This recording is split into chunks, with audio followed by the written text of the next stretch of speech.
The Tape Never Lies Network.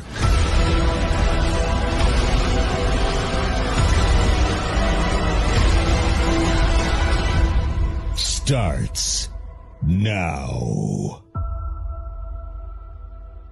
The Tape Never Lies Network. Yeah, you look at the tape. So as a coach, your resume is the tape. Loses the football. Strip sack and Bears our live.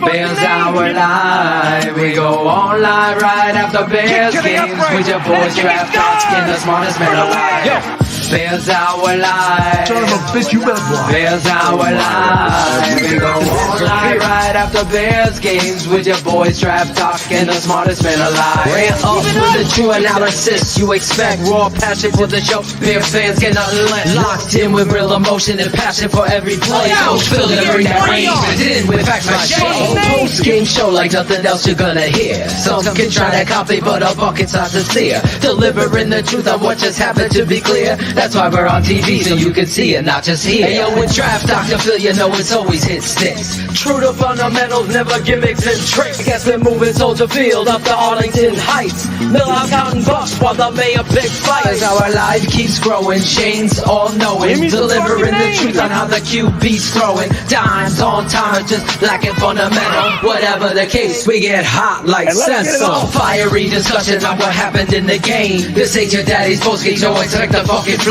Not for the average fan, a loss they can't survive. But don't you worry. Bears Our Live. Bears our life. Bears our life. We go Let him sit his ass there again. I don't think we're that much worse. The myth, the rant legend, Dr. Phil Ototion. This is football, baby. Culture is the problem. Let's get on little things. Bears our life. Bears our Son of a bitch, you better Bears block. our life. That's what happens. That's when we have a real Right good team. after Bears And let's games get it with on. your boys draft talk and the smartest. Give me some fucking names. This is Bears Hour Live. I don't even know what to say, guys. Welcome to BHL. Chicago's. Again, it is what it is. We're not here to make excuses. This is live. This is real. This is what it is. I mean, make a play, please, at the end. Or pick one of your 10 holding calls and block in the back. Throw the flag. But it is. That'll be quantified as an excuse nationally, while Jaden will be praised as the next coming of Tom Brady. But here we are. We're here to talk about it. I'm going to bring out my guy, DDP. I'll go off the screen, let him come on, and it's rant time. Oh, it's very difficult to lose a game like that because you got a terrible situation with the officials. It's not an excuse. The game is played between the tackles, and at the end of the game, there's 2 holds and a block in the back. It is what it is. You got to throw the flag. It's unfortunate that you don't have any guys with any kind of ball that are going to control the game fairly. Now, where do I begin? I mean, I need to get that off because I haven't even seen the replay. I just saw it live. 55 gets held so bad.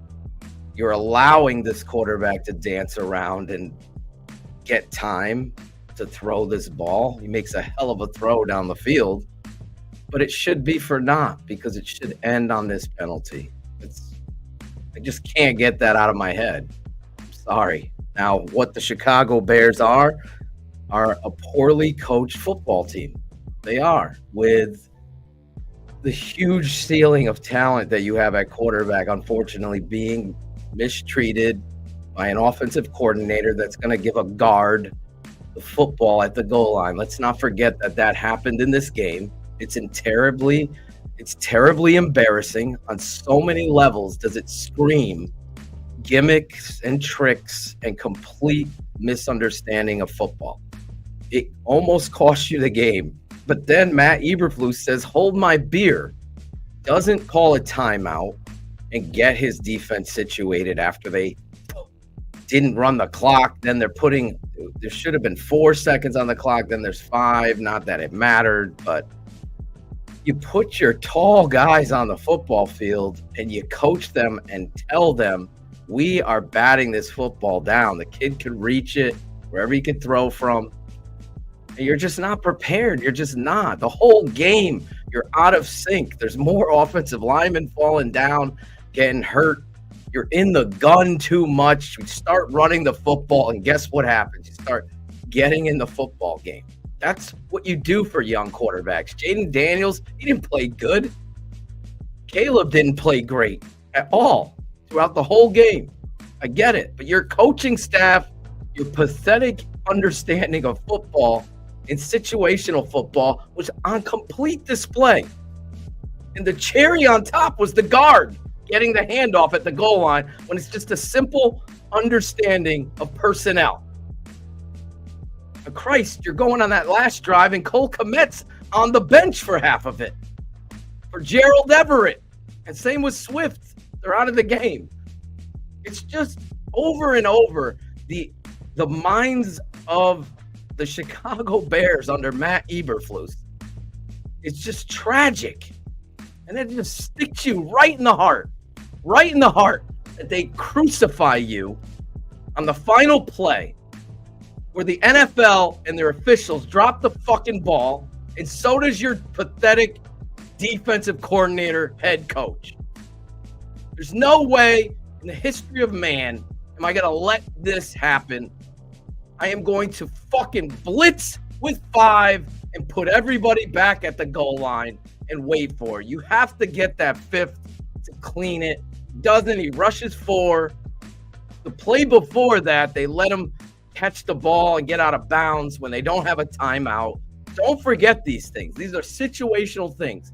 You bracket the edges and you get a tackle in bounds and you put the game away.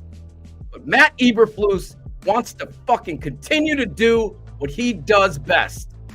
Hire shitty coaches, have a guy like Chris Morgan being the run game coordinator and the offensive line coach, and you saw how pathetic it is. There's no quarterback that's going to be successful behind this kind of understanding up front. Just isn't.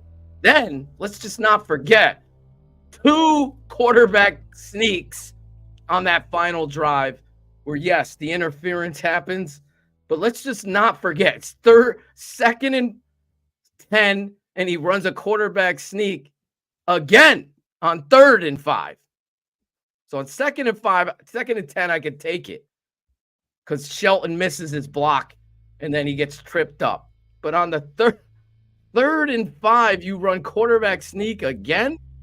I mean, you can't get more pathetic than Shane Waldron. He should be fired on the ride home. This guy is way out of his league in the big moments. You had an opportunity to win a game you shouldn't have, and you don't do it because your head coach sucks. He sucks. It's just what it is. These are the games you win when you're good. He let you down today. We could talk all night about all the different things that happened. At the end of the day, you have the game 99.9% in your pocket, and you lose it because you're not prepared. Call timeout. Set up your fucking defense. Blitz the fucking guy so he's got to throw it out of wherever. But no. Shane, that's my rant. I mean, what am I going to say here? I got nothing, man. I don't. I mean, pathetic. You shouldn't have even had the opportunity the way that everything was going, and then the Bears, hey, to their credit, they come. I mean, Phil, I don't even know how to explain the Doug Kramer. Dude, you can't. It should be fired. Game on the line, and you're handing it off to Doug Kramer, and then your defense gets you off back. But then just remove that. Then you're lucky enough to get the ball back, and you get in there and you score a touchdown. And the clock was at 23, and then they put it to 25. and then it went down to 12, and they put it up to 19, and then they went down again. And then the last play, and I understand when we have the goddamn holding. I mean, it was just blatant, and I don't give a shit if it's the last game or not, or the last play of the game or not. It's horrible. But then again, you get down there, and through Chicago Bears fashion, Tyreek tips the ball up in the air. Noah Brown all alone for the easiest touchdown that he'll have in his entire career. But you're going to see, I mean, you can already see the praise. He is him. This is the next, Jaden Daniels fought through this and is a hero. All day. He didn't suck. But I'm just saying, keep it 100 here. The guy needed to make plays like your court, and he had a hell of a lot more time. We're having the fucking leakiest line. I mean, the same fucking stories. Tevin on the ground, Braxton down. But Phil, even when rookie in and leave him left open on the left side coming in after not playing. What are we fucking doing here? Right, and I'm not throwing roses to fucking Jaden Daniels. No, I'm not either. I'm not either. I'm just saying, but even like on the Bears' last offensive drive, who's your best offensive weapon on the day? DeAndre Swift. And he wasn't out there. Cole Kmet was sitting on the Doug Kramer fumble. Cole Kmet is sitting on the bench all the way up until we get into their territory. Then he comes in. It's just travesty. It's travesty. I'll take back that he sucked. I'm just saying he didn't suck, but he was nothing to write home about. There was no utter chaos surrounding him. In fact, it's just a travesty of epic proportions that you have a coaching staff like the Chicago Bears under Matt Eberflus. This offensive line is pathetic. But the worst is the play caller. Serious. Oh. Let me tell you, Amagaji's a rookie. He played 4 games at Yale. He gets drafted into the NFL.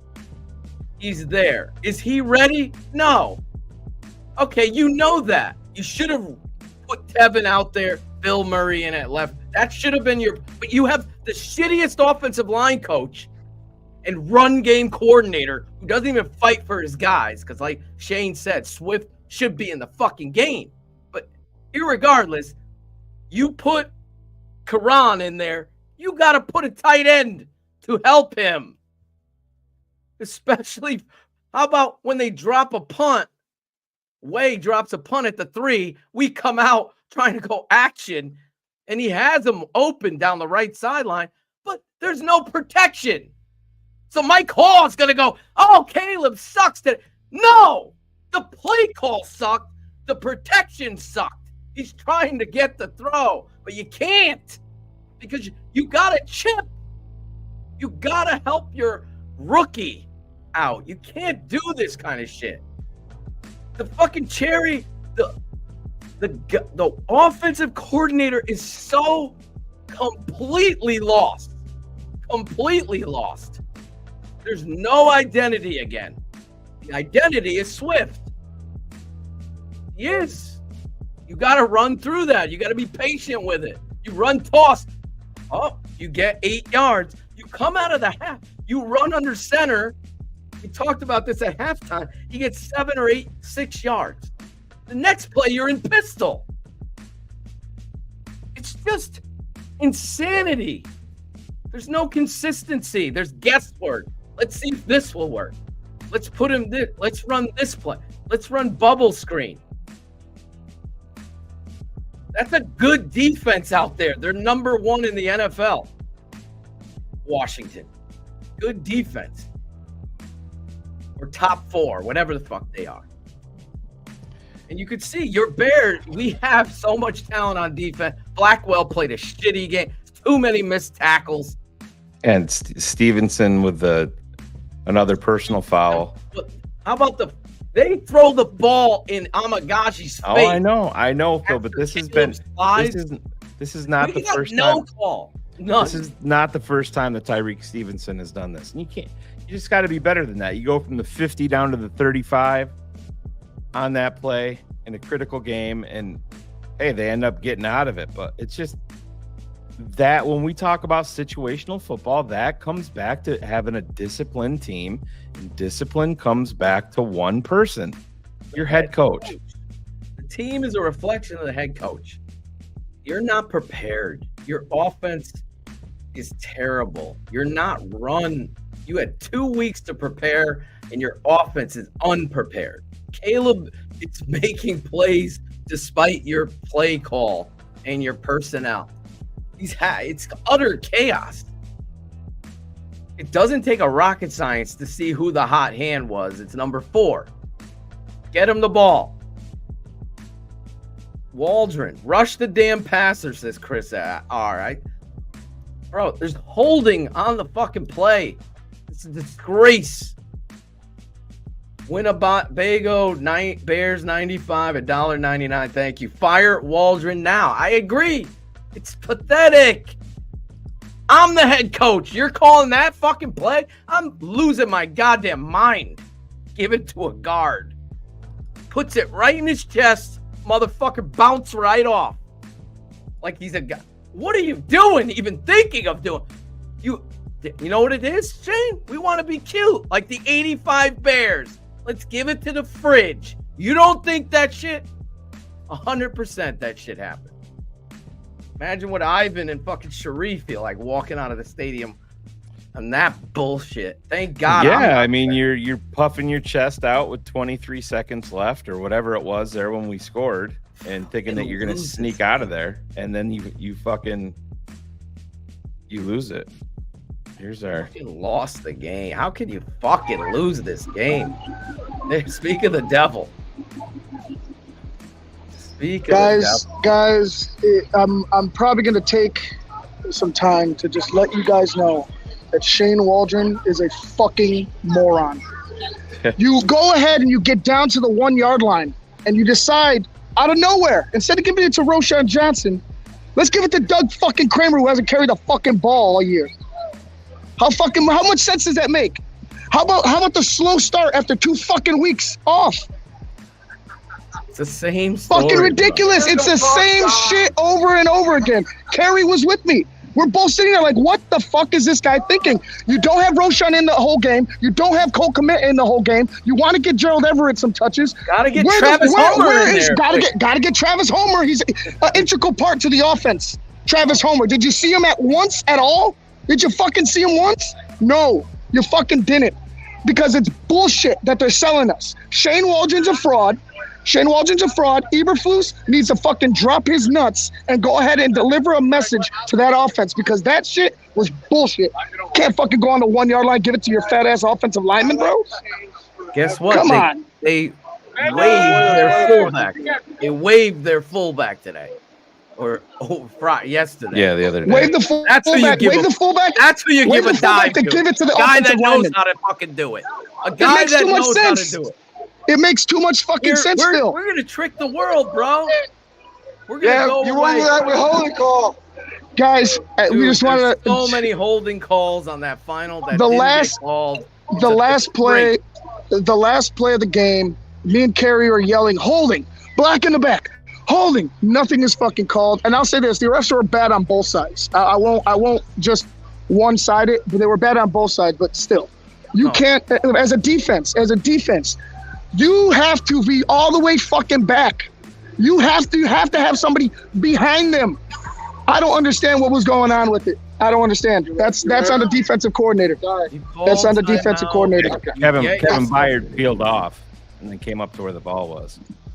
If you go back and look at it. I haven't watched it again. I couldn't even. Then that's just a lack of discipline. That's just a lack of discipline. Why are you coming up for the ball when you know that if the ball is short, you win the game?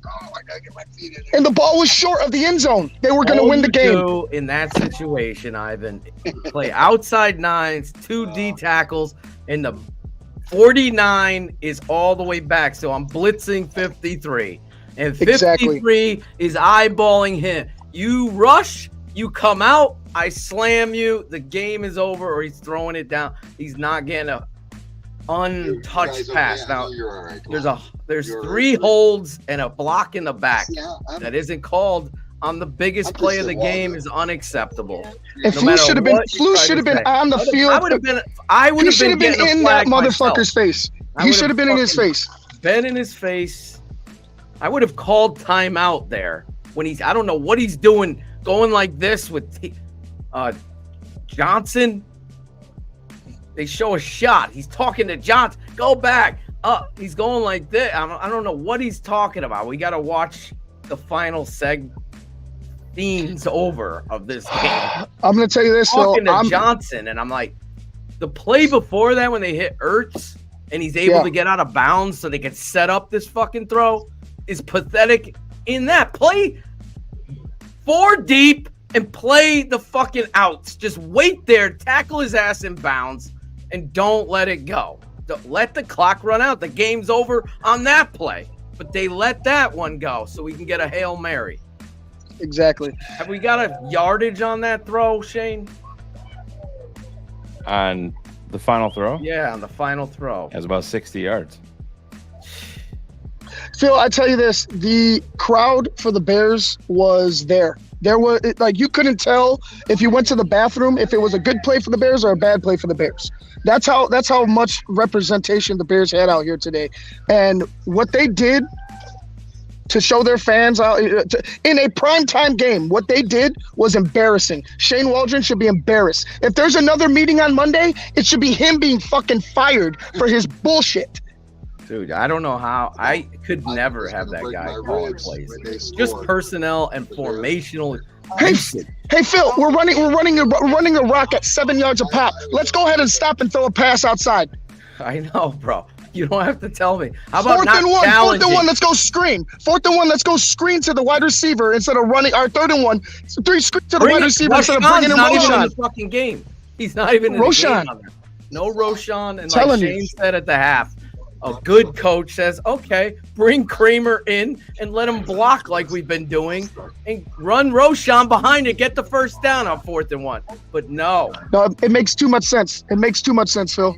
You make too much sense for this fucking team and these fucking coaches. It's the same shit every single week almost. And even with the wins, it's the same mistakes that they're making over and over and over again. I've never been so. I told Cap, I go, I don't know if I'll live to 55 if this guy is the coach. I can't do it. It's so dumb. It's so football dumb. It's like me giving the ball to my bench player in youth sports with the game on the line, let alone like we're in a blowout, I'll give the kid the ball. I wouldn't do it then. This guy's doing it with the game on the line. That's how pathetic it is. And I don't know how you as a coach could step to the podium and try to make positives out of this. The only positive is your rookie QB stepped up when the game needed somebody to be stepped up for. That's a positive. Drove you down there when previous quarterbacks would fucking piss down their legs and throw a pick. He stepped up and did what he needed to do. Ron G not giving us moving fucking graphics for BHL. I got to go with this one, Ron. Oh, my God. I'm just devastated. We lost Ivan for a minute there, Shane. That's why. Yeah, he's frozen. He's froze like Greg the other night with his internet. I'm just watching it back here on my phone, and I think we're gonna see. I don't know. Just looking back at it at first glance, it looks like Noah Brown may have cleared a little bit, which is just smart on his part. But Kevin Byard goes up into the group rather than staying back. It's going to be interesting when the tape. I mean, this one's going to be hard to watch, especially that last one. But it's the play before, Phil, you talked about it, the 13-yard play to McLaurin. I mean, there's nobody around. It's a free 13 yards. He doesn't have those 13 yards. That's the game. It's the ball game. That's why I'm telling you, there's so much talent on this football team. When you have a coach that doesn't understand how to use it appropriately, that's what you get. That's what you get. And it's unfortunate because Caleb's going to take a back seat when he should be sitting on top of the world because of this fraud coach that you have. And your inability to make decisions that put the team first. I'm talking with your assistant coaches and the hiring and personnel usage and things you should be putting your foot down as a head coach for. If you can't do that, then you aren't the head coach. That's the problem. It's a disgrace on so many levels. So yeah, the play before is McLaurin getting out of bounds with nobody standing there. Nobody. I mean, there's nobody even. You give them now. There's 2 seconds on the fucking clock. Yep. There should be 1 or 0 because they're moving the times. We got to do a time check. Here we go. I'm watching it back now while we do this. So I want to see after he goes out of bounds, there's a shot, and I'm gonna watch it. Here's Eberflus. Watch. He's talking to Jalen Johnson. He's something, no rush. I'm trying to read his lips. Yeah, Doug Kramer, they're talking to him in the locker room right now. Obviously pretty somber, just, putting it all on. You got to blitz one guy. I know. First this. They run 3-man rush, and they go off. They pull TJ Edwards off. It's a total hold there, blocking the back. And Edwards, I don't know what you're doing. Oh my God, dude. I can't even stomach this. It's just a disgrace of football, man. He throws this ball from, I'll tell you exactly where he's throwing it. It's right on the 35-yard line. So this ball lands at the 3. Lands at the 3. And there's your boy, Byard, like you said, not staying back in the end zone. Former Bear Cameron Worrell just tweeted out, "It's definitely a concern when your head coach is a defensive coach and the Bears concede 15 yards to allow a Hail Mary. That's high school level failure." It is. And listen, we talked about it here. I said it in my rant. You just can't give that up. You just gave it up to set yourself up. And listen, the season is not over, even though we feel the pain in the moment. It's I mean, if you're talking playoffs, with the tiebreakers that you lost by blowing this game there at the end, it's an uphill climb. I mean, you just gotta go on a roll. You had your chance here to move to 5-2 before heading to Arizona and then New England, and you somehow pulled this out at the end and then just gave it away. And here's the clown that everybody's been waiting to hear from. List the positives, Flus. Come on, boy. I just okay. Just got out of the locker room. Obviously, the guys are disappointed. God. Yeah, so are we. You fucking be disappointed. That's a tough one to swallow after coming back. But also told them in the same conversation that was really excited that how they Stevenson gets his hand on it to win that game. To have a chance to win that game. So, throw it back. It's important to look at that too. And with all the offensive linemen that we had in and out of there, I thought the guys battled in there. The pocket was firmer in the second half, I thought. Talk about the pre-snap penalties, Flus. We drove the field twice at the end. Let's hear about that. I know there's going to be a lot of questions pre-snap about penalties. Again, I got to look at the handoff. How about you have a fucking question about it? You don't need to look at the hand loss. Fire this motherfucker right now for that. That's the wrong call. That's simple. There's no fucking. The defense's response. Wow, that was excellent. Go through. Wow. force a punt. There's going to be a lot. That's an excuse given. You're a fucking fraud. Third down. I never want to see this motherfucker again. That's it. First and go on the one. That's it for me. The DPI. That's it for me. He has the option to throw. You are a fucking fraud. So that's what he did. And then you are the worst fucking and then the leader so that was of a football team. I'm sorry. And then we scored on the second one. You don't even own the fact that those plays at the end. The Doug Kramer call is wrong. That play 100 times. Awful. That's what you come out and say. The obvious truth was of that, but we have a done with this guy. Boxing guys out like basketball at the very end. Cheer for this motherfucker. I never will. The ball down. We got a back tip guy that goes behind the pile. No back tip guy was there, Dick. Yeah, there was no back. Detail it out. Coaching malpractice on every level. But again, that's a hard way to lose.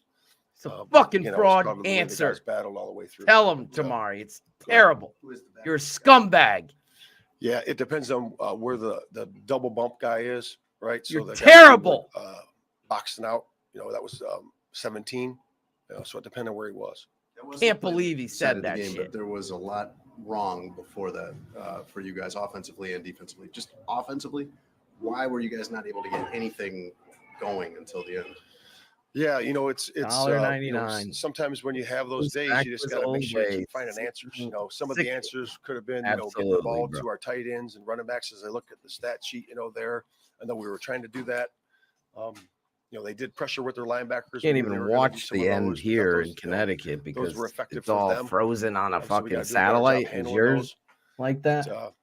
Again, it's always about just working to the next series and finding answers, and we got to do a better job of that. Coach, how can you even excuse the shitty call, Coach? Away from you. How do you prevent that from being a season-defining loss that carries into the next few weeks? Yeah, our guys believe in each other, trust in each other, have faith in each other. They're a resilient bunch.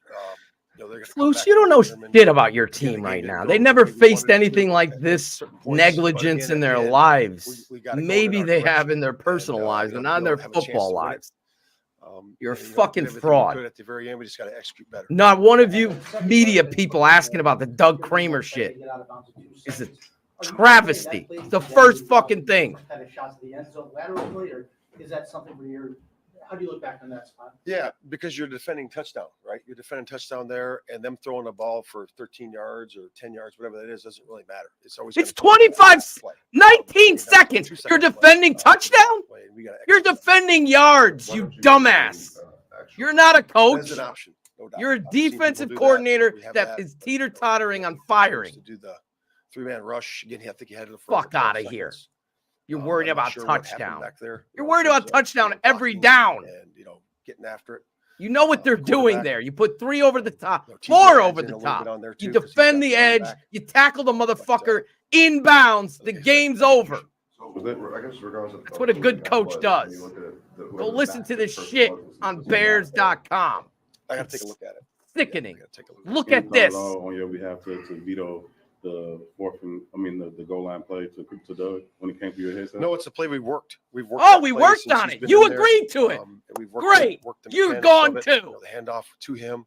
Ryan Poles, you accept this bullshit? What are we, 85 Bears again? Let's be cute. Let's do the fridge thing. The logic of that call with the game on the line to give it to an offensive lineman. Good question. On board with that. It's a 1-yard play. It's a 1-yard play. No, you suck.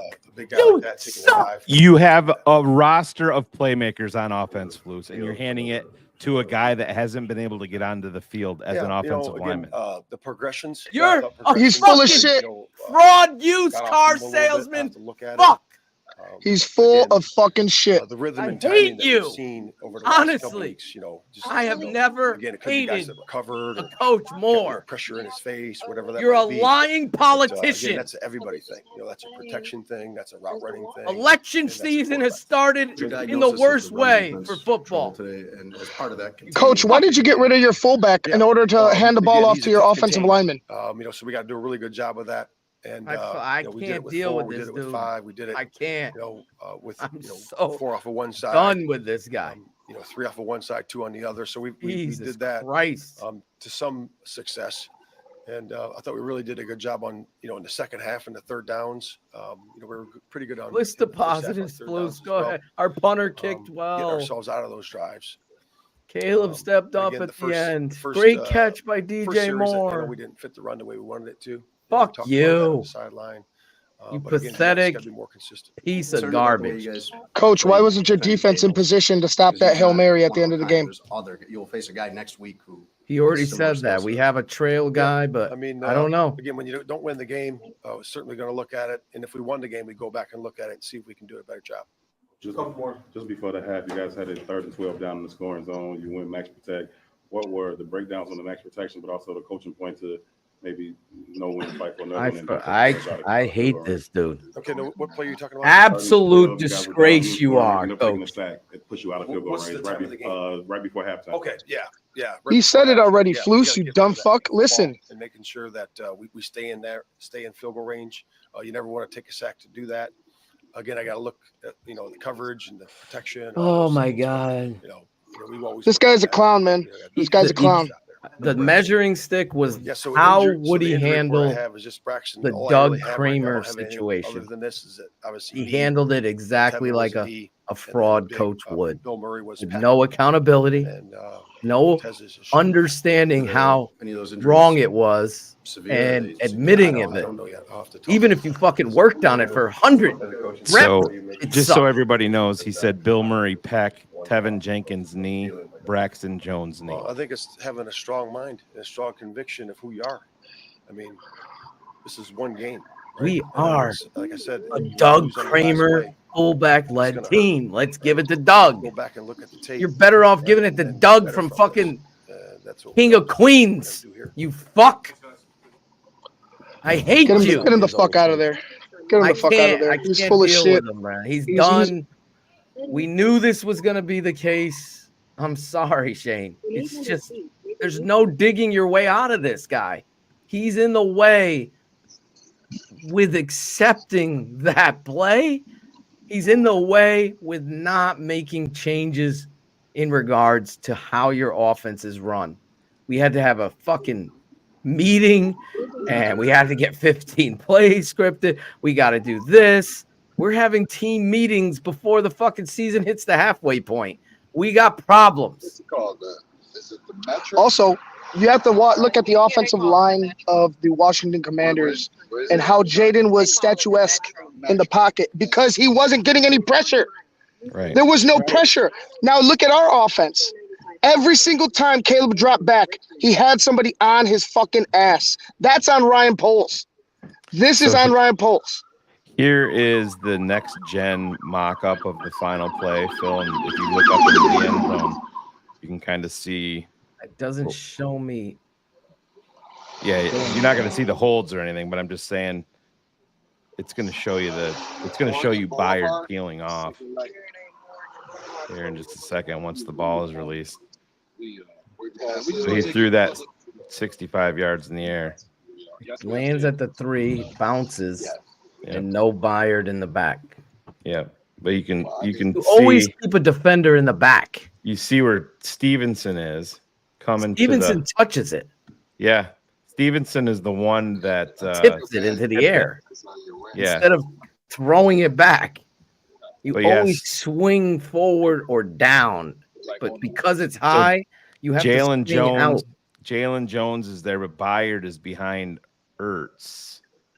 I believe right there, and they just he's the final one. I mean, somebody's got to stay back in that situation. I'm telling you, it's terrible. But the bad understanding of this is fucking. The problem is we have to mute you, Ivan, because we can hear whoever else was talking there. But the reality is. The coach is the biggest problem. That's the curtain. That's the Wizard of Oz being unveiled as a fraud. It's him never taking accountability. The fact that you can accept that you worked on that.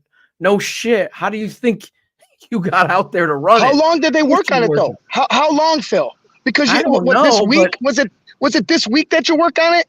How often did Doug Kramer touch a football prior to him being an offensive lineman? Because if he wasn't a fullback or an offensive or a skills player when he was a kid, why the fuck is he touching the ball anyway? Well, right. That's the thing. Even if they had been working on it, game on the line. Game on the line, if you're up by 2 scores, I can understand it.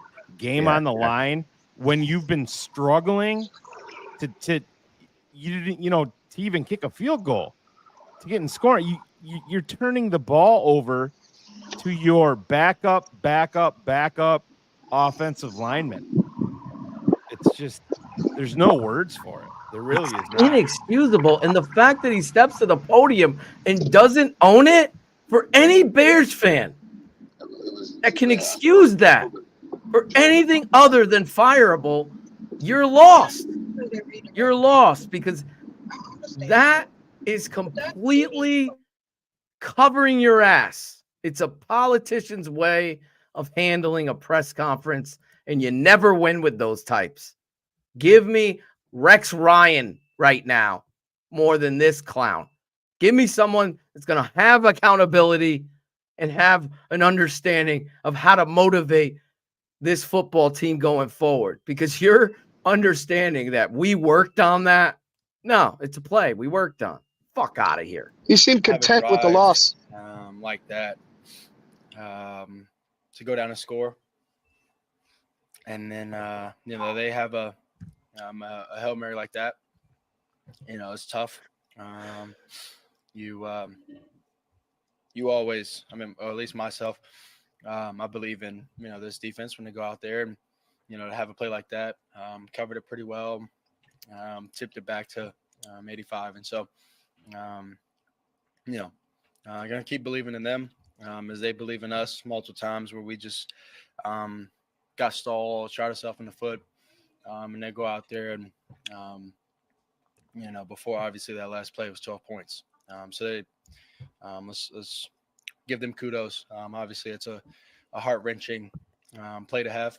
Matt Eberflus taking care of Caleb Williams is sometimes things just don't go your way. I got something like that. It's like fucking touchdowns late in the game, but for the most part, Beyonce dating Danny DeVito. It just doesn't work, man. He's the worst coach. Yeah, I think that's just us shooting ourselves in the foot, and that comes from the use of Cole Kmet today is historic, embarrassing. As soon as I saw Travis Homer being pulled up, I'm like, here we go. He's got his boys back. Gerald Everett. Don't miss Gerald Everett. Typically. And so tough, but very encouraging because we stayed in it. We scored 0 points. And then we come out the second half and stay in it, get some momentum. I don't know how nobody asked him about the better in that first half. Challenging the spot. How was it in the pocket today? Before the fourth down call? Like, yeah, we did a great job. No one asked him about that. Get the ball out, be better with that. Then the other thing, Shane, able to have a few people go down. Obviously, this dude McLaren dropped the ball, and they hustled and got up. You have three. Throw the challenge flag. You Kerry fraud. Kerry was screaming at the top of his lungs. We're all screaming at the top of our lungs. Exactly. And you're in the fucking stands. You're in the stands. This guy can't even get it done. He's on the field as a coach. Shut up. He sucks. He's awful. We said it. We're worried about him. It's going to show his head. Here's a big NFC matchup. That starts with me coming out fast. Expose your head coach for what he is. Us coming out fast. He's a fucking shoe salesman. Ball early on. We got a great defense to help us stay in it, but we got to be better and play complementary football. Your emotions, you'll be seeing that play for the next 20 years. Good on you, Flus. In a game where we gave the ball to Douglas Kramer motion-wise, at the 1 yard line. Did my best to try and go out there and win the game at the end, and then come out to win. the play to Kramer, the fumble there. Obviously, that's Clay's worked on in practice. What's your comfort executing that handoff and getting that play to work? Put it right in his fucking chest. Level, he fumbled the ball. Giving it to a guard is inexcusable. Shut up with the fucking play. Game on the line, Phil. Game What on the other? line. Come on. Shane, you're 100% right. What They're not even. They're not even doing that. Is Nick fucking Saban doing it? No. But we got this fucking failure fraud defensive coordinator that couldn't play a fucking lick. But we're going to fucking give the fucking Doug Kramer the ball. What coach does that? Give me one. Definitely I'll tell you one. He played They're well all in the game, fired. That's one. And I know that 100 mistake, probably of them. Is bothering him. Mark Trestman, proud of the like guys, proud of Matt Nagy would do something like that. Definitely gonna keep going. To stand up in our faces and excuse that shit, we worked on that. Guys, max protect, kept the tight in the back end. Fuck out of here. They didn't work on it well enough. To make a play, ultimately, y'all end up getting knocked out of field goal range. What was the breakdown? But also, any learning point? Yeah, definitely. I know exactly what you're talking about. I got to the sideline and nobody really said anything. I'm just to me done. In this way. I got to the sideline. And fans that want to take this shit on, I'm just telling you, play calling and personnel usage was atrocious. It's not an excuse. It's a fact. The toughest part about the protection, job is, you want to go out there and make plays. You can't. There's a huge point. And even in the backed up end zone, he's going to hit Keenan Allen down the right side. He doesn't have time. They missed their blocks. You got a rookie out there playing left tackle for the first time. It's like, oh my God. Was he perfect? We had to keep Mercedes Lewis. In that situation and been better had to. Definitely gonna get better. Meanwhile, the tight end that me and Shane loved is over there trucking over Kevin Byard. After I did all the little shenanigans in the backfield and I got vertically, I actually thought I had the first down.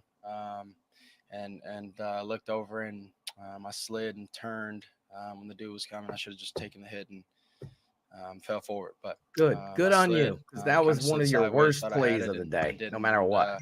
That's definitely another learning. When you know you're close and things like that, just go get it. When you see Daniels, when you see you won a big game in high school. Yeah. First came back to losing Hail Mary. Yeah. Pretty well. Yeah, it's funny enough. It happened actually just like that. I threw an out ball and then threw a Hail Mary, and I did the same thing. Why is this fucking even a question? Why is this even a fucking question? Asking him about fucking high school. He tipped it up. Motherfucker. Stevenson, damn it. It wasn't actually in the stadium. It was just Caleb made plays when he needed to. Jaden didn't. Well, Jaden did at the biggest moment. Bears de-exposed them. The more talented team did not win today. Just bad coaching. Actually, did end up being a little Thanks short for your the tip and the pushing it back. So, super chat. Believed in my guys. Believe my guys were going to do it again. Forever in that situation, probably will be. These games always come down to one score, and so we're in that situation again. I believe my guys once again, but definitely thought we were going to get it emotion wise. That was kind of my emotion. I was still, still believing, still, happy in the moment. And then obviously, he gets tipped and then he catches it. And then obviously frustration because I could have played better. We could have played better on offense throughout the whole game to put ourselves in better position. And we will. Thanks, guys. Awesome. Thank you.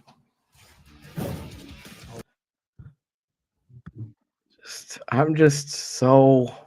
Yeah, it's just, and you can already see the way that this is going. I mean, there's people. I was just looking at Twitter. There's people blaming Caleb Williams for the handoff, and what? The handoff?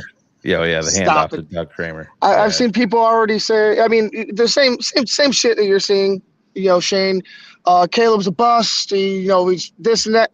Dude, the guy, if you can't stand in the pocket more than 2 seconds without getting popped, nobody's going to be successful. Nobody's going to be successful. If Jaden Daniels was behind our offensive line, he would look just as bad because our offensive line sucks. And our offensive coordinator sucks. That's the thing that people don't understand. What it was the Commanders' defensive rankings? They are not good. They're not a good defense. They're not a great defense, Phil, at all. They weren't a great defense coming in, but like I said, when you have holes on your offensive line, big mistakes happening game in and game out, teams are going to take advantage of that, and that's what their defensive line did. I honestly, there's so many things in this game. To your point, when you came on both sides, I just felt like the officiating seemed to be one-sided in the personal foul department. When Caleb slides and the guy hits him late, there should have been a flag there, wasn't. But then to make matters even worse, Amagaji goes over there to defend his quarterback, and the Commander's player takes the ball and shoves it in his face right in front of the official, and there's no call there, but there's a call with a guy, a defensive back hitting a guy who's pushed him. It's horrific. And then to end the game on the fucking shit non-call hold. We can debate the block in the back, okay? You can't debate 55 getting held because 55, what's his name? They just pulled him up. He actually played pretty good today. Martin. Yeah. Martin. Yeah, he played well. He gets held from putting the game on ice with a sack. It's as simple as that. He's going to close in on him and sack him or force him to go out of bounds. That's imperative to understand. It's just like a kick return or punt return. Oh, there's 3 seconds. The punt return happens. We're going to let 3 blocks in the back happen?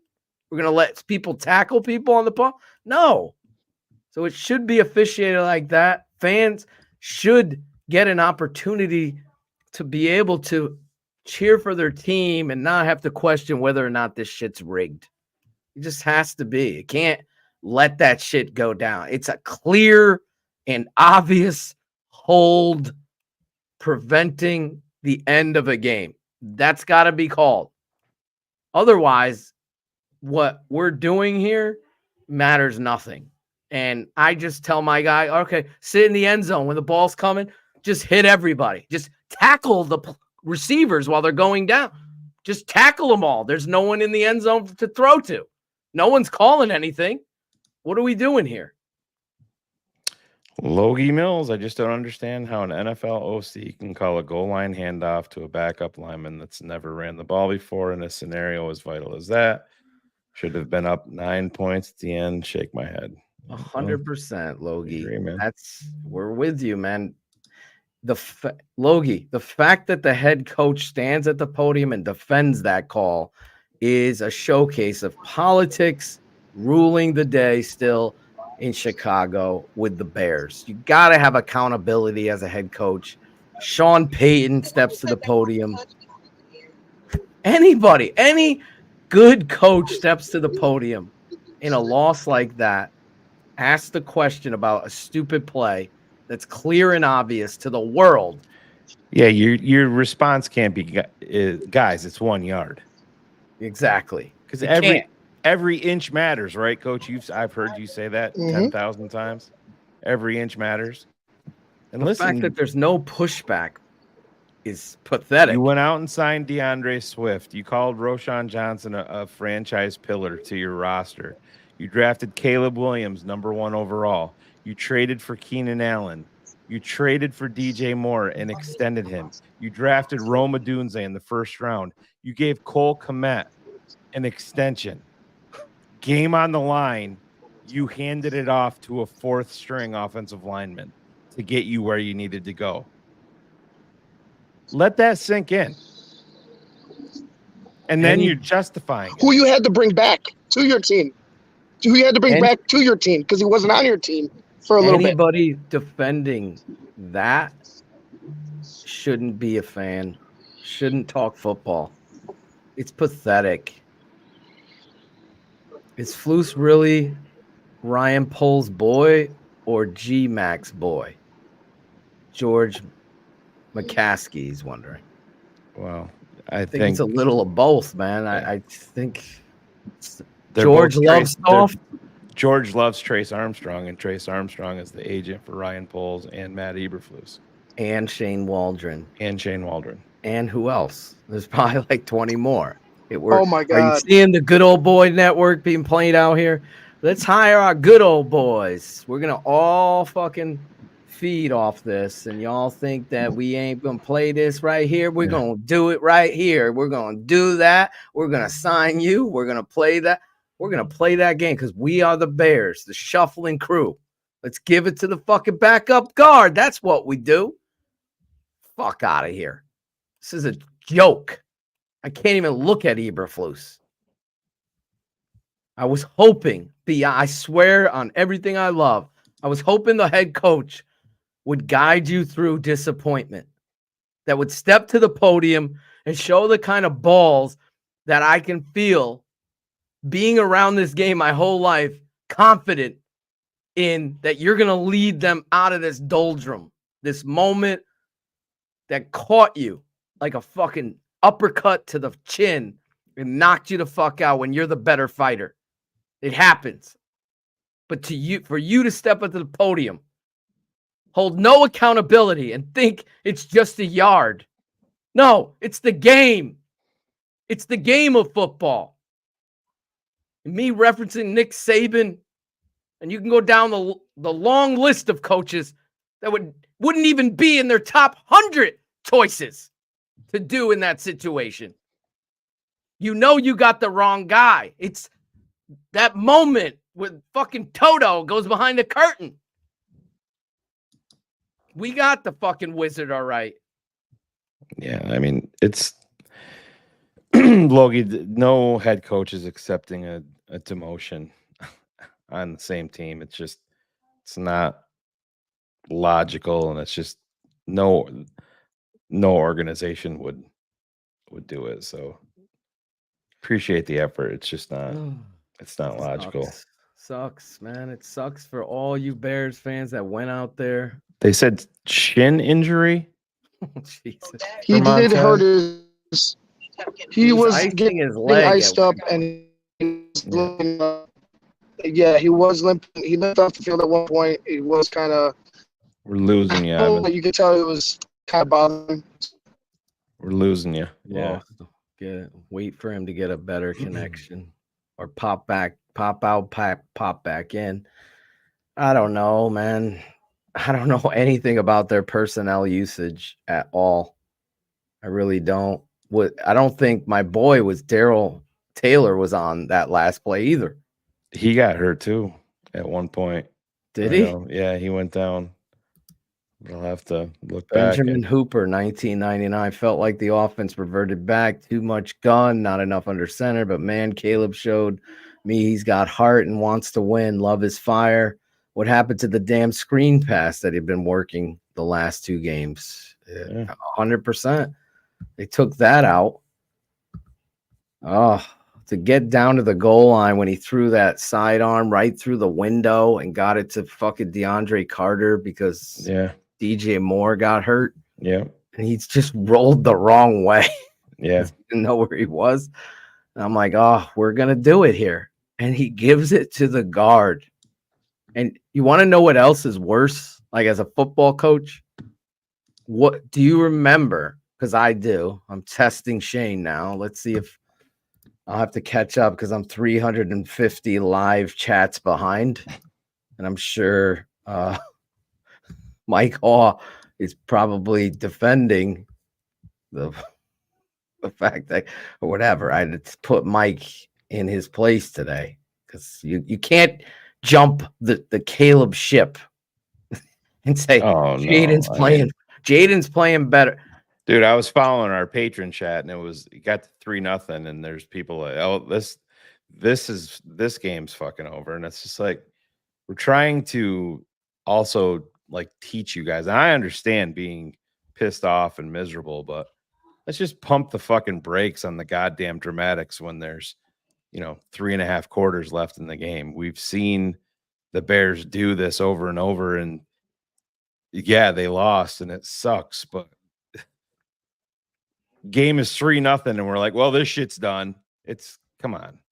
It's complete fucking nonsense. That's the shit that drives me nuts. I spoke on this then this is another showcase of a Yeah, terrible fucking offensive horrible. portal. The first one, totally justified. I understand it. He tried to catch him, quite honestly, almost did, and Shelton makes the block. He's got it and more. All right, he's getting the first down and more. But to go back to it on third down, I mean, you guys, and you're setting yourself up for fourth down. That's two-throw territory. It again, Phil, it goes back to you poured your resources into the offensive side of the football, and you drafted this kid number 1 overall. Now, he did not play well today. There's nothing that it is what it is. He's a rookie quarterback. There's going to be bumps. He missed some passes. He took some bad sacks. I get it. But let these guys make a fucking play. Hey, here's a novel concept. Let's use Roma Dunze in the fucking red zone. Yeah. I mean, why not? Would you have liked to seen Roma Dunze get that pass that went to DeAndre Carter? Because he's about, 8 inches taller than DeAndre Carter? You think he gets in? I think they lined him up and isolated Carter. Yes, they did. Here's a novel concept. Is the other guy still on the team, or did they put him on the practice squad? The wide receiver from Texas. Did they put him, the 6'6" wide receiver? He's not even active, is he? Yeah, he's not active. Yeah, they probably cut him. What's his name? Johnson. Yeah, and I will look at and if that's true, and I'm Matt Eberflus, if Tyreek Stevenson was doing that, then I'm fining him, and quite honestly, I might set him down for a fucking game. I mean, if that's true, it's fucking completely unacceptable, and it just shows Tyreek Stevenson's lack of common sense, because he's been called for multiple infractions after the fact. That's a reflection of the head coach. It is 100%. There's no moment where we see Eberflus address these stupid penalties with his players. There's none. I don't give a fuck what you're talking about. There's a moment, coach, get over here. We don't do that shit. Get your mind right. Lock it in. Nope. This dude is a fucking fraud, that coach. Getting back to my trivia, Shane. Yeah. Because I don't want to forget it. And Colin Johnson is back on the practice squad, because we got to get Travis Homer, man. He's going to be big for us, man. Telling you right now. Fuck out of here. Red zone, I'm thinking. Colin Johnson, matchup, back shoulder, 6'6", has some ups. No, let's put Travis Homer on the active roster. But here's the trivia question. On the Doug Kramer fumble, what did Roshan Johnson do? Do you know what he did? Oh, yeah, when he was going down the field and then just gave up? No, not that. Oh. On the play itself. I don't know, dude. You can't remember? Well, He runs to the right. Okay, yeah. No, I don't remember. Instead of it looking like my daughter was on my lap at the time. I was trying not to throw her through the wall when I realized they fumbled it. And I was texting Ryan Cox at the same time, trying to give him an update, because he had to leave at the end of the game, and I couldn't believe what I was seeing. So yeah, I had a circus atmosphere on that circus play. Yeah, I'm a 5-guy rush when it goes down. They rushed 4. They ran 3 defensive linemen. I believe it was Javon Dexter, Jacob Martin, and who's the other rusher on that final play? Was it Booker? If it's not Booker, we got serious fucking problems. Because I'm trying to think of if my guy Taylor's hurt, I'm going to tell you right now who's on. I can tell you right here. I can bring that back up. Just play this stupid Samsung TV. It's Walker Edwards. Walker. Okay. Yep. There you go. Walker, Edwards, Slowest guy. Irvine, and Martin. The slowest guy on the fucking team is in the game. Good job. Good job, Samsung. You fucking suck too. You're fucking TVs. Morgan's agent is not Armstrong. Oh. From what I've heard. That sucks. I've been on this network a long time. Yeah. I mean, Phil talks a lot. We're devastated here. Yeah, and we're pissed. I'm trying to get this to work. It doesn't even fucking work. Oh my God. Just living the understanding of what situation. We always talk about situational football.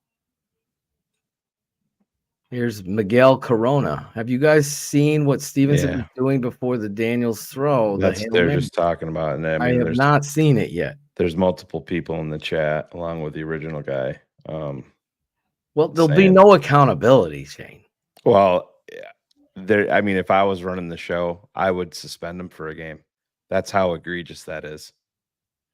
I gotta see it so I know what was going down. Is there any video of it that we could find? People are talking about it. Just watch the video. Stevenson was taunting as the play was happening. He's taunting who? The fans at fucking... I can't stand this fucking... I'm watching the game. Why is it not working? Resume watching. I was watching the fucking game. Where did it go? I hate this Samsung shit. Now it's affecting my YouTube.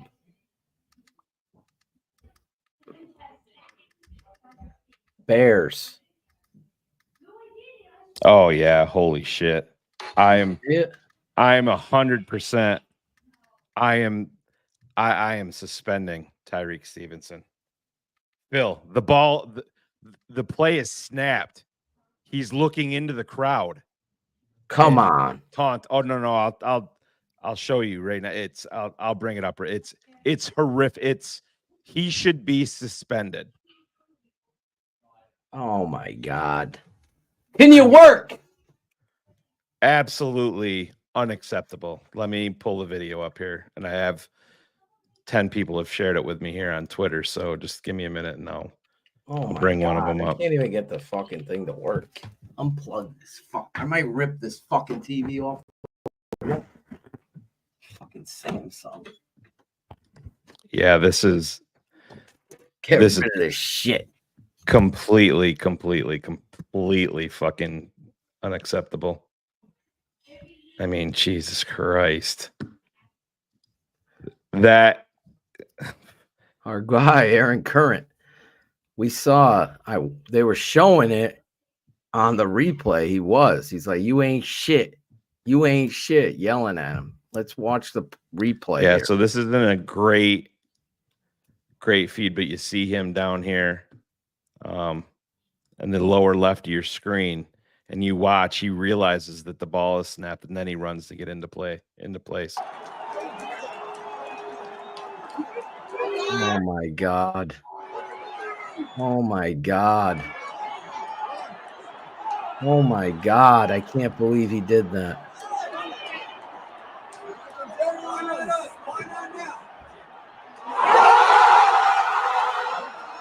Yeah. That's Suspend what you him. get. That's suspend exactly what your karma fucking hit you. Because you're acting like a fucking asshole. It's fucking disgraceful. Yep. That's your coach. That's your fucking coach. Call timeout. Fucking disgrace. Just adding more salt to the wound.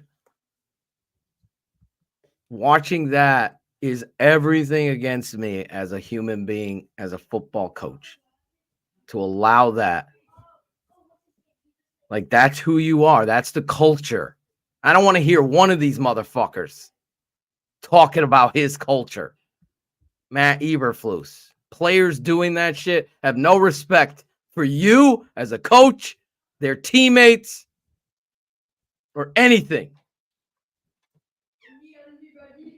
It's an absolute disgrace that a player is actually taunting before the last game, the last play. Unbelievable. I'll eat it after. We're almost wrapping up here. Thank you, Anthony D'Angelo, for sending that and pointing it out, because obviously we didn't see it. But it's a pathetic showcase of what it is your head coach brings to the fucking table, let alone how he stepped to the podium. And remind you, because it's going to be interesting to hear these motherfuckers all week and how they handle this, like the political way, even on ESPN 1000. Waddle and Sylvie, they'll take the high road approach. I know Cap will not.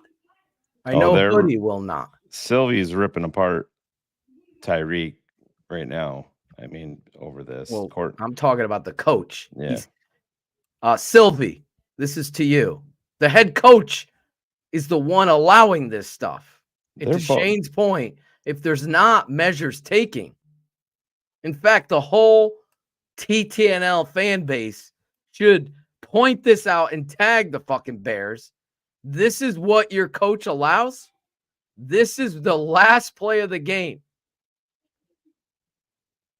Let alone handing it off to a fucking guard.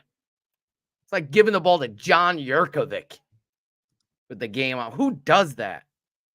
Matt Eberflus defended it. We worked on it. Guys, it's only a yard. It's only a yard. Who cares? Let's give it to the punter. Give it to the punter then. With that kind of logic. It's fucking disgraceful. You can thank Phil and Shane all you want. Totally agree with Shane. You're suspended from this game. Absolutely. He won't be. This is a soft ass, give everybody a fucking trophy. Yeah, and let's all be the soccer you're mom. You're 100% wrong, man. I don't give a shit if you feed off emotion. Your emotion has cost you multiple times in multiple games because of his emotion. The game is that's the ultimate selfish fucking play. His back is turned to the play because he's talking shit. And he's the one who tips it. That's not emotion. He's the one who tips the ball. Stupid. It's not you lock in and you shut it out. You want to talk shit after the game. Do it. Do your little duck flying wings, whatever the fuck you're doing. Right over you to the and bench. The zoo crew. Tag the fucking Bears. Ask George if that's acceptable. Can't swear on Hard Knocks. Phil, I'm not going to allow Caleb on your show. You swear. George, grow the fuck up. Fire a coach once in season. Grow up. Put football first. Ertz didn't tip the ball. Stevenson did. Stop, Jim. It's embarrassing. It's a fucking showcase of shit like I've never seen before in my life. I've watched football my whole life. I've never seen a guard in the most critical situation be given the ball. Never. So here's the play. Watch 29 to the right of your screen. I mean,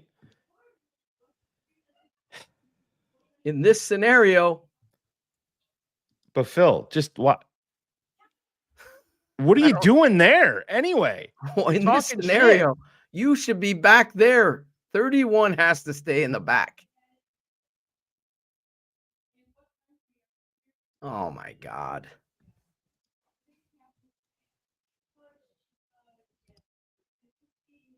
I love Aaron Current. He's right. What was his AC? No, what was his quote? We used to play it all the time. I can't remember. Fuck, I can hear his accent and everything. The fuck? Sam Bam Bam, Halo. Yeah, it's just. Oh, it's the only thing that made me laugh, Aaron, was your old quote. It's fucking. It's just terrible. How? Just trying to watch this and see. Look, you have to hold people accountable. You can't. You want to throw what was? Jalen Johnson is at the 10-yard line, all alone on that play. Yeah, throw shit at the wall, see what sticks. That's the fucking. Bring it back, Shane. Bring Aaron's quote back because it's the Matt Waldron way. Throw shit at the wall, see what sticks. That's exactly. So glad you came in the chat tonight. I needed one fucking laugh because this is a pathetic showcase. The only thing laughing is fucking the McCaskies collecting money off of hiring bullshit coaches. You finally have so much talent to work with. And you come out gun, run, gun, punt. Run, gun, up, left tackle's hurt, put a rookie in. Let's go empty. Let's not chip or help the rookie. And I put it in perspective because it's like, okay, he's a professional. He practices every day. You can't simulate live reps. He had none in preseason. He played 4 games his senior year. He's a big dude. I met him, obviously.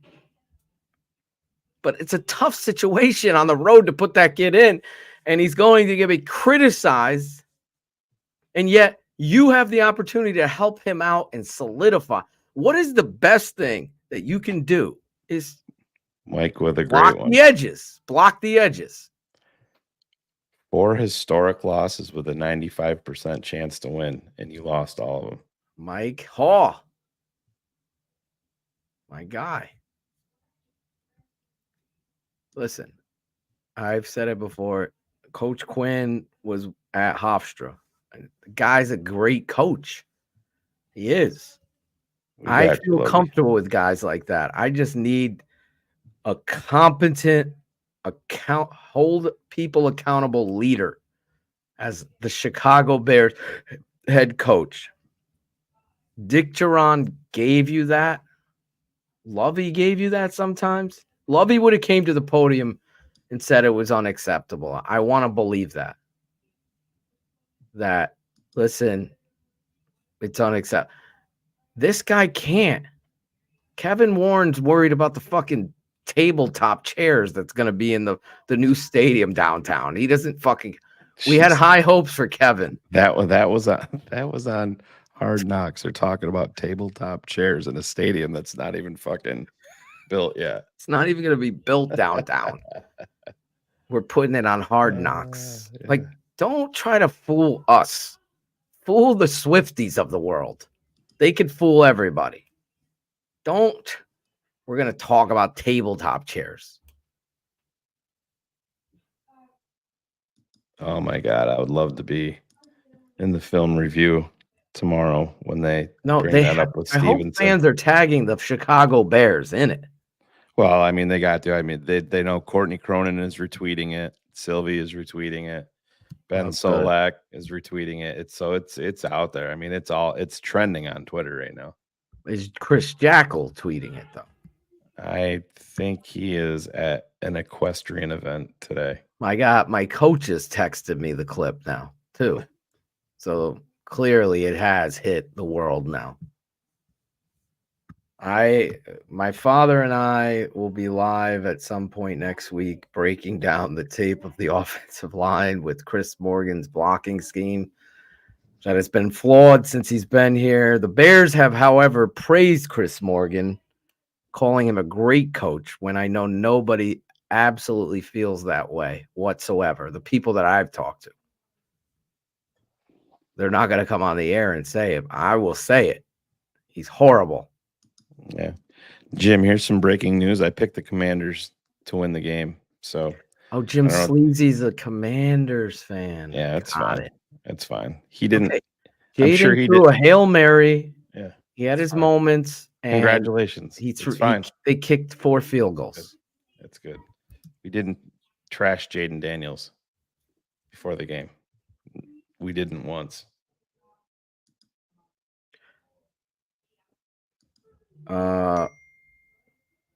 This guy whose player is taunting people, who also, how many personal fouls? You had one on Hardy, one on Stevenson. On top of this with Stevenson,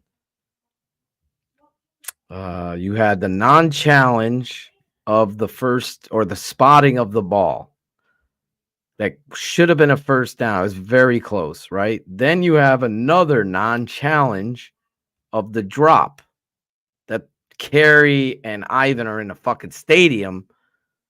And when you saw 17 McLaurin get up, you can read body language as a coach, I hope. And you could tell you knew he didn't catch it, that it fell through his arms, hit the ground.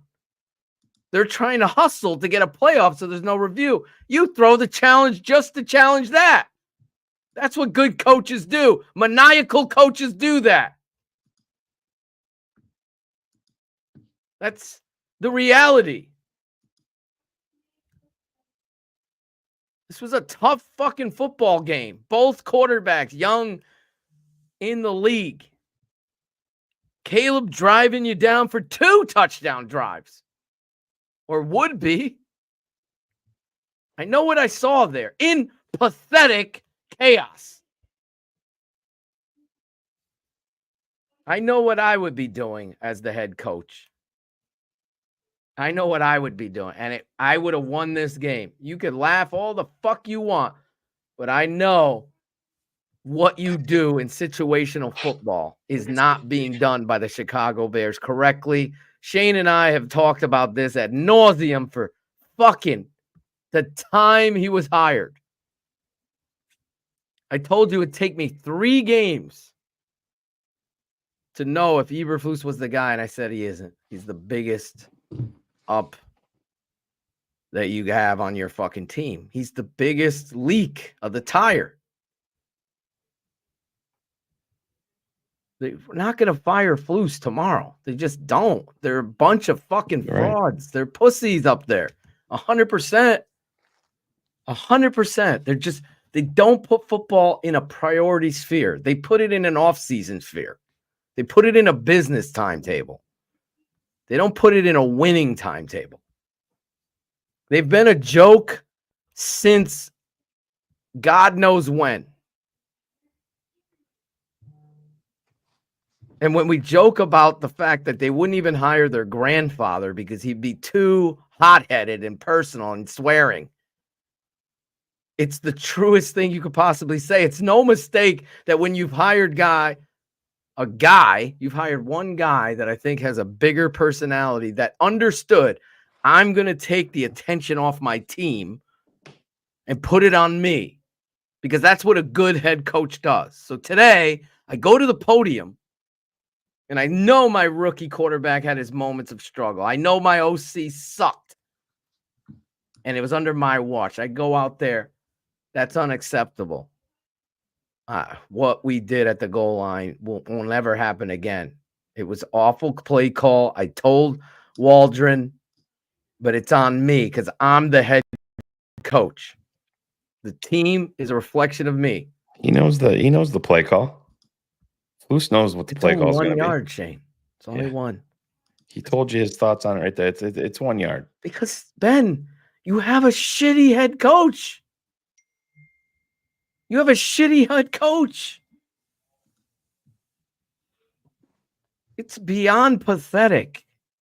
Would I find if Shane was the GM and I was the president, I would be telling Shane, I'm sorry. I'm Kevin Warren. We have to let this coach go. He is just in the way of growth. In the way. We can fire people for saying the wrong things on radio. We can fire people for things that are just completely accidents. but we can't do it when you have a fucking complete, utter, destructive bomb of stupidity right in your face. It's never going to get better. You're going to have your moments, like we said, but this guy had 2 weeks to prepare for this patheticness. And the run game wasn't the priority, nor was it Cole Kmet.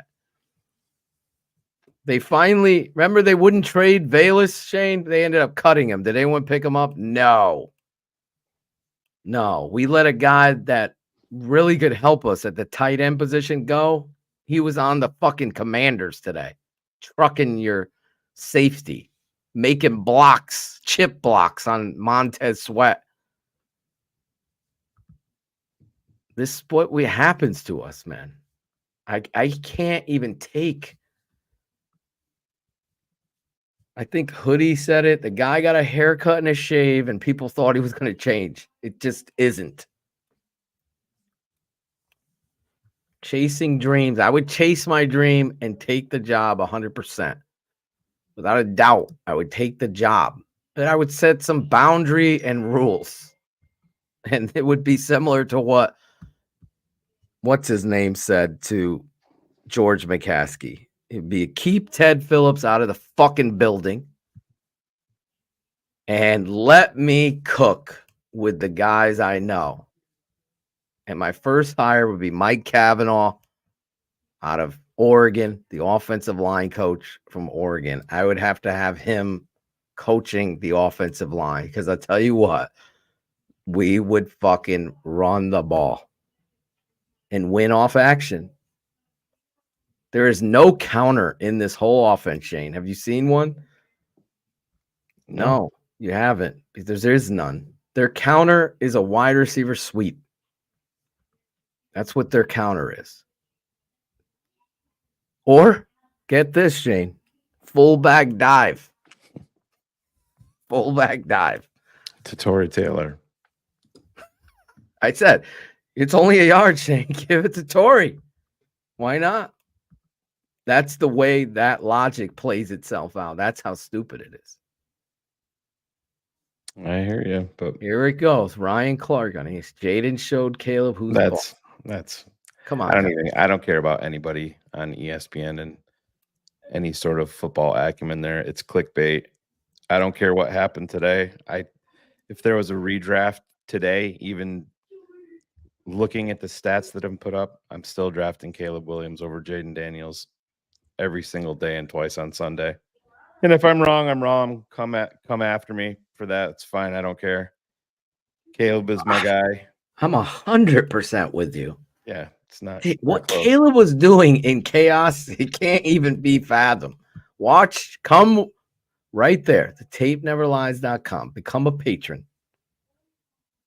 Watch the tape with me. We'll watch truly what happened. Are there misses? Yes. Did Jaden miss? Yes. But you're missing the fucking big picture. You had a chance to have this offensive coordinator that Washington has. I would tell you, I feel way more comfortable with him than I would with Waldron. Are you? Say again? Are you more comfortable with Kingsbury as the offensive coordinator than Waldron? I think he's done a great job with Jaden, but he's also got a pretty good track record of once you get into the second half of the season where things have been figured out. I mean, just as a head coach, but I don't think he's handing off to an offensive lineman at the goal line with the game on the line. I'll say that would be a yes. So that's all I need. Like, he's a better game planner and personnel usage guy than Waldron. Robert Nash. It took a miracle for Jaden to win. Caleb drove down the team to win twice. You're right. Here's Aaron Curran again. Throw sun at the wall, see what sticks, Mr. Waldron. Jaden was questionable with a rib injury. Jaden would get killed behind our offensive line. 100. Imagine Jaden behind this line today. What would have happened, Shay? It would be complete injury. That's it. That's it. I would fucking fire Eberflus tonight if I was the GM. 100%. He's gone.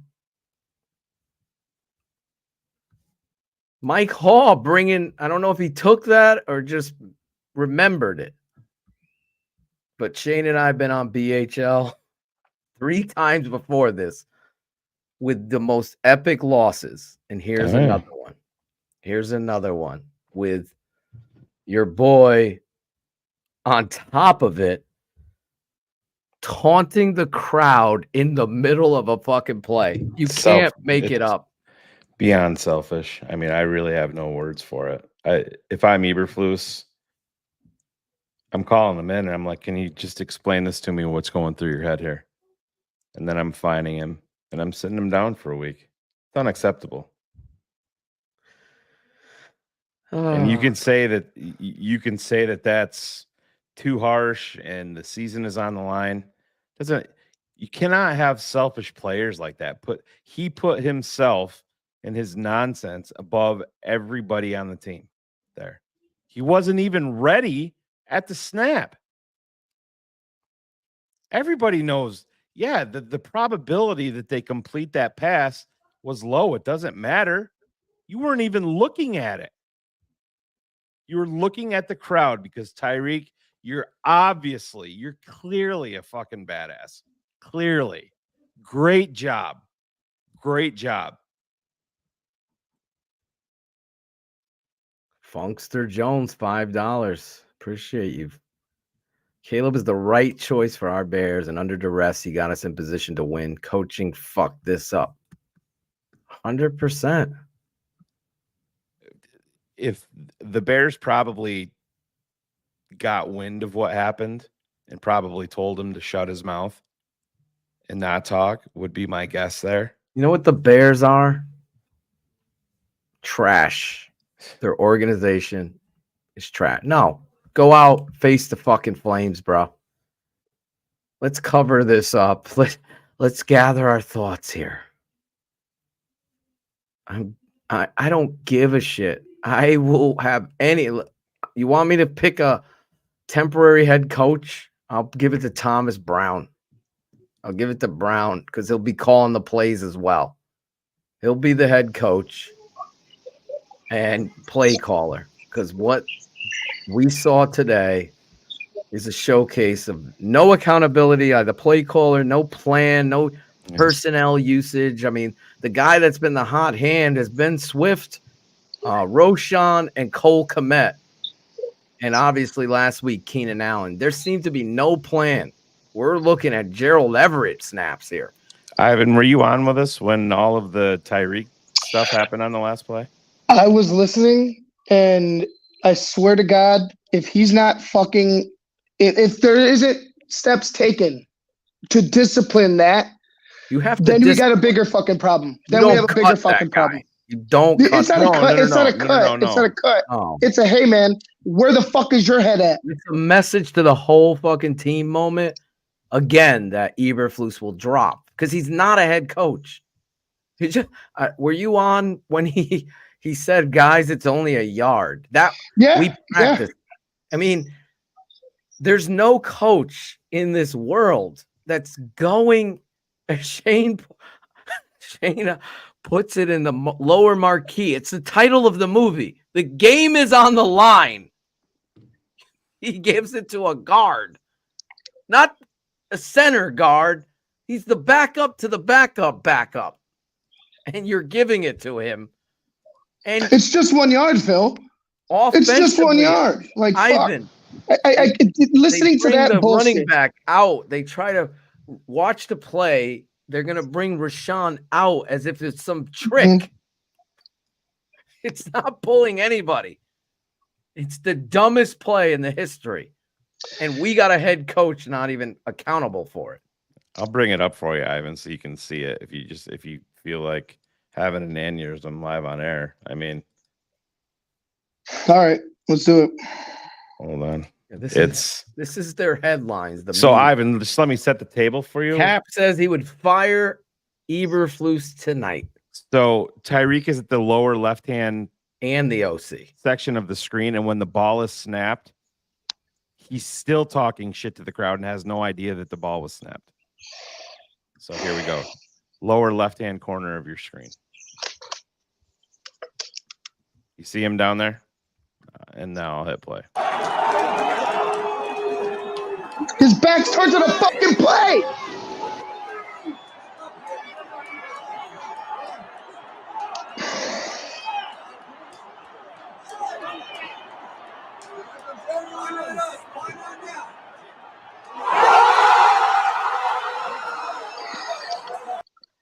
You need to get in control of your players. Yeah. As a fucking head coach, you need to be able to go up to that man and be like, your fucking ass better not do that shit again. Because I don't give, like, put Terrell Smith in there. I don't give a fuck. If you pull that shit again, you'll be riding the bench and we'll find another spot for you on another team. Because that bullshit is the reason we continue to make mistakes. Undisciplined, unprepared, not ready to play football. Where are we? Who are we? Shannon makes a great point, and this is the one I'm trying to drive home. This is the one trying to make clear. In critical situations is what playoff games are, and fighting for the division. This guy can't. Let's just talk. He excused the play before the throw, those 13 yards, as just yards. We're worried about touchdowns. What did you give up, coach? A touchdown. Those yards you gave up led to that opportunity. No other coach in the history, it's high school level understanding that you prevent the ability to get out of bounds at all costs. And you play 4 over the top. If they beat those 4, God bless them. God fucking bless them, because you better run them down and tackle them. Because he ain't throwing a Hail Mary. You rush 5, you run 4. I don't even know that last play, what TJ Edwards is even fucking doing. You got to blitz. He's playing spy as if he's going to run. Like, watch the play. It's so dumb philosophically. I saw it. It didn't make any fucking sense. If he runs, the game's over. If he runs, the game's over. Let him run. Motherfucker threw 65 yards. Well, 61 yards in the air. It tips at the 3 or 4 yard line. Guess who tipped it? Mr. Flaunty. He tips it backwards, and Byard is nowhere to be seen. The whole play shouldn't even happen. Blitz the fucking corner off the edge. Rush the 3 that you want, that's fine. But someone come free and fucking finish it. Stay the rest of them back. You got fucking Edmonds and somebody else covering the last guy. Yeah, here's the fucking hold beyond hold. 55 gets held beyond held. But I see where this outside twin receiver is. I'm blitzing a corner right off that edge. And you put the game away. You don't need Edmonds and somebody else. By the way, at the snap, let's just look at the end zone to the right-hand side and look at our corner. He's talking. You can see his back. But so the new thing that's going around Twitter is saying is you can't call a hold here because none of these guys were going to make a play on Jaden Daniels. And I'm going to play this clip for you. And you see how close he is to Jaden Daniels. You tell me that he can't make a play. He's going to make a sack if he doesn't get held. So whoever's saying that is dumb. It's right there. That is a hold. Ball game. 100%. Let's watch it again. He's fighting outside leverage. There's the hold preventing him from finishing the tackle. 100%. Anybody doubting that is a bunch of fucking Swifty goddamn bullshitters. That's what that is. Total prevent of a sack. Remember total eclipse of the heart? Total prevent of a sack. It's pathetic. Just snatching defeat from the jaws of victory. That's what it was, man. That's what it was. This team, unprepared, undisciplined, falls on the head coach. Phil's been saying it for over and over. Yeah, Go ahead. Guy, we've talked about both sides. So there's Guy, two sides. Both things can be true. I totally disagree. The officiating it's at just the the end, weakest fucking argument that always happens in every NFL game is, guys, we have to realize that, this didn't come down to a bad call. We needed to both can be true. That's what sports is. I mean, Jesus Christ. Ivan and I were texting back and forth during the baseball game the other night how ridiculous it was on both sides. The strike zone. Right. Both things can be true. It's crazy. And let me tell you this. If that's the case, you just go in the end zone, and now we coach everyone. Just tackle receivers. Just fucking dive on Noah Brown, right? Just dive on him, and out. he can't catch it. And the game's over. Anything goes when it comes to hose. That's it. That's it. So that's why you're wrong. It's the most important call that an official has to make because it prevents the ridiculous from happening. And it's a blatant, obvious hold that prevents the end of a game for the Bears.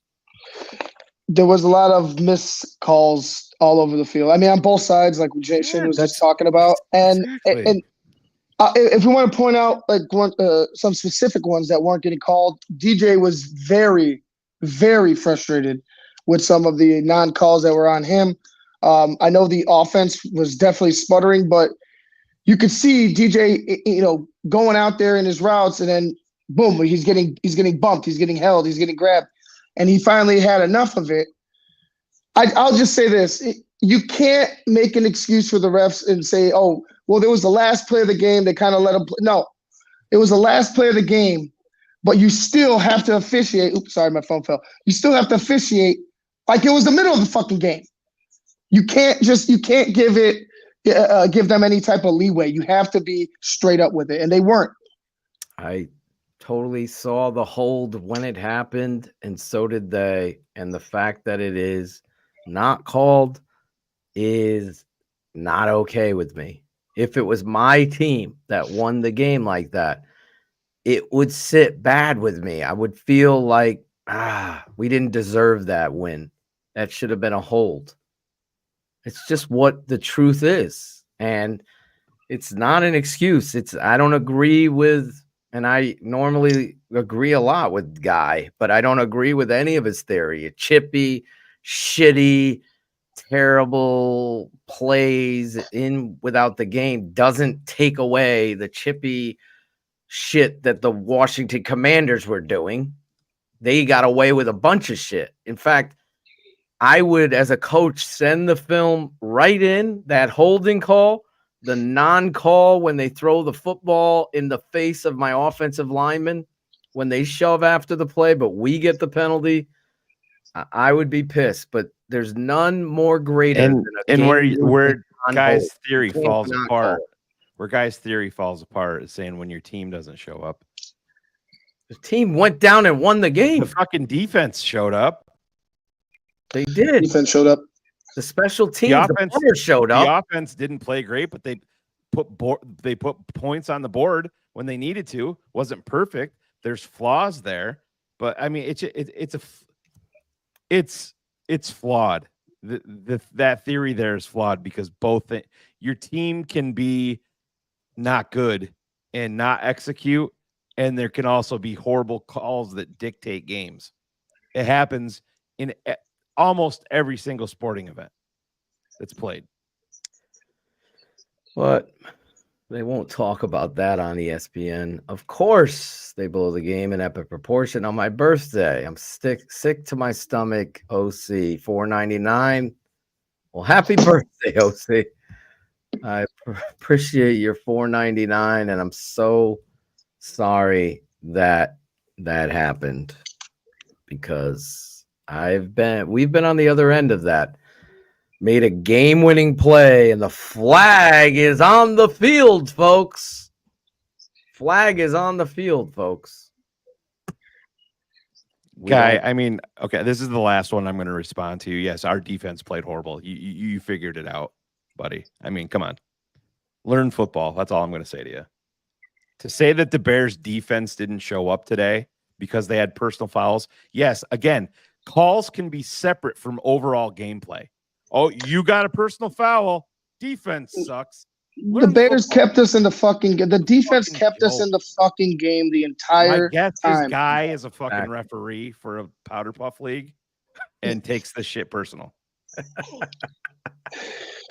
No, it was a hell of a game by the defense. Crazy. It was a hell of a game by the defense. We should have been down 21 points going into halftime. That clip Shane texted to me, the holding. Yeah. Thanks. All right. I'm sorry, guys. I've been around this game my whole life. That has to be called because it's indicative of an ending play. It's no different than a guy getting smashed as he's going up to catch the ball in the back of the end zone and gets nailed out of bounds before the ball gets there. A flag has to be thrown. There's no feelings in it. It's the same. The guy's going to finish the game. 55 is going to put an ender on the game. We're all going to be celebrating. And that's what it is. The fact that it's not called is a travesty in sport.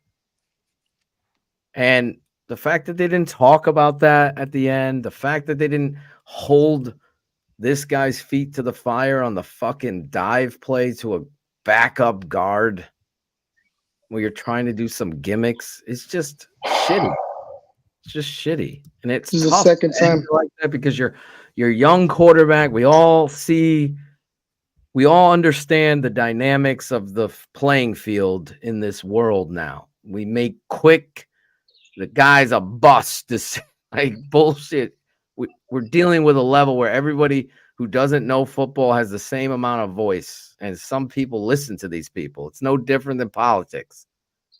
The reality is you watch the tape, you understand how talented this quarterback that we have is, and you have a bunch of buffoons surrounding him. So you would hope the buffoons would at least get the proper players out on the field to help.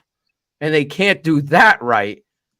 So then you hope that they at least could take accountability and use this kind of as a motivation and will help you build, but you can't do that. That's fireable. That's why you get rid of it. And you get rid of that cancer that is your head coach. He's terrible. He's a shoe salesman. He's no better than Matt Nagy. It is the same things. He's a defensive coordinator. He's a defensive coordinator, and that's it. He's not a good leader of men. This play in and above itself on all levels, that whole end of the game, 25 seconds, 23, depends on who you talk to. Let's go. The clock didn't even move they had 18 seconds. They snapped the ball. There's shit going on with the clock that isn't right. Somebody has to go back, kind of replay the clock. That was shady as fuck too. But then you have high school level, youth football level understanding on how you play this game. Protect the edges. They have no timeouts left. You got to tackle them inbounds. You don't protect the Hail Mary there on that first down to McLaren. You get 13 yards. Let's do the math. The ball fell at the 3 or 4, right? Do the math. We'll give it 3. We'll say 3. What's 3 plus 14? 17 yards away, the ball would hit. Think it's going to bounce all the way to the end zone? No, someone would be standing there. Game over. There you go. Matt Eberflus and his staff done it again. They lose. And even beyond that, it comes down to execution and Tyreek not being a dumbass. Kevin Byard, the oldest guy probably on the field at that time for either side, a veteran peeling off. And the most important guy, the last guy you're peeling off. It's just it's a lack of execution, and it's lack of accountability from the coaching staff, lack of situational awareness, lack of execution by the players.